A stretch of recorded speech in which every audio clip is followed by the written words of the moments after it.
Story time. Je vais te raconter la plus grosse dinguerie qu'on m'ait faite dans l'humour. Et je te jure, t'es pas prêt. C'était en 2018, j'étais en train de préparer une tournée pour 2019 où je faisais une date par département de France métropolitaine. Et donc à ce moment-là, je cherchais vraiment le plus de visibilité possible. Je vais dans un festival et là, je rencontre une star de l'humour.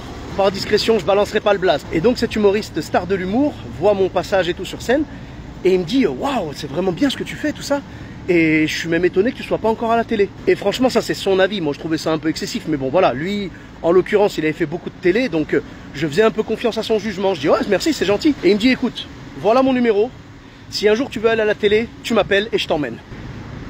Ok. Et donc là, je savais déjà où je voulais qu'il m'emmène. Je voulais qu'il m'emmène, à l'époque l'émission existait encore, je voulais qu'il m'emmène chez Patrick Sébastien au plus grand cabaret du monde. C'était une émission que je kiffais. Et je me disais ce serait vraiment génial de pouvoir la faire. Ça donc c'était au mois de juin. Je le recontacte en septembre 2018. Et je me dis allez, on va lancer la machine et tout. Ma tournée est presque sur pied.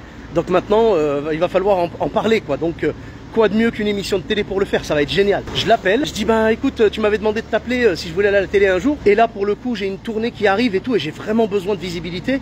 Donc ce serait génial si je pouvais faire l'émission le plus grand cabaret du monde. Et il me dit direct, ah bah non, je peux pas t'emmener chez Patrick Sébastien, je connais pas ses équipes et tout. Et c'est pas là la dinguerie, hein, je vous rassure, ce serait vraiment décevant si ça s'arrêtait là. Non, c'est pire. Je lui dis, bon bah ok, pas de souci, je comprends.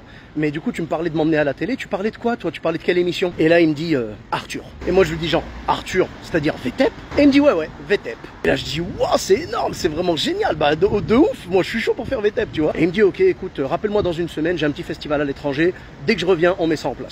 Et pendant une semaine, j'avais des étoiles dans les yeux. Je le rappelle une semaine plus tard, vraiment trépidant d'impatience. Et je lui dis, ça va, t'as passé un bon festival, c'était cool? Et il me dit, oh ouais, c'était cool et tout.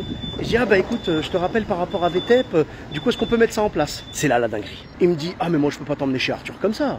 Je peux pas aller le voir et lui dire, ouais, j'ai un copain, il s'appelle Sofiane, prends-le dans ton émission. Et moi j'étais choqué. Je dis, mais je comprends pas, j'ai fait exactement ce que tu m'as dit. C'est toi qui m'as dit de te rappeler dans une semaine. C'est toi qui m'as dit VTEP.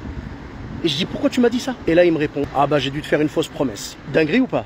Ah, la claque que j'ai prise ce jour-là, mais laisse tomber. C'était au téléphone, mais limite j'ai senti la main là. J'étais vraiment choqué, j'étais en mode, waouh, comment on peut faire ça? Tu sais, t'imagines l'ascenseur émotionnel que c'est? Jusqu'à aujourd'hui, je comprends toujours pas pourquoi il a fait ça. Il y a rien à gratter.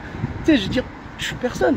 Le max que tu peux gratter de moi, c'est l'adresse du meilleur kebab du coin, tu vois. Mais bon voilà, c'est comme ça, c'est le monde de l'humour. Je préfère en rire aujourd'hui, mais c'est clair que c'était pas facile. Et ce qui est marrant, c'est que quelques années plus tard, je l'ai recroisé. Et il m'a vu, il m'a fait hey, on se connaît toi et moi je crois, on s'est déjà vu et tout. Je lui ai dit ouais. Et évidemment je lui ai pas rappelé l'histoire, mais dans ma tête c'était ouais on se connaît, tu t'es bien foutu de ma gueule. Bref, prenez soin de vous les amis, en tout cas voilà je voulais vous raconter ça. Et abonnez-vous, je fais des nouvelles vidéos tous les jours. Prenez soin de vous et je vous dis à très bientôt. Bisous à tous, même à toi là-bas.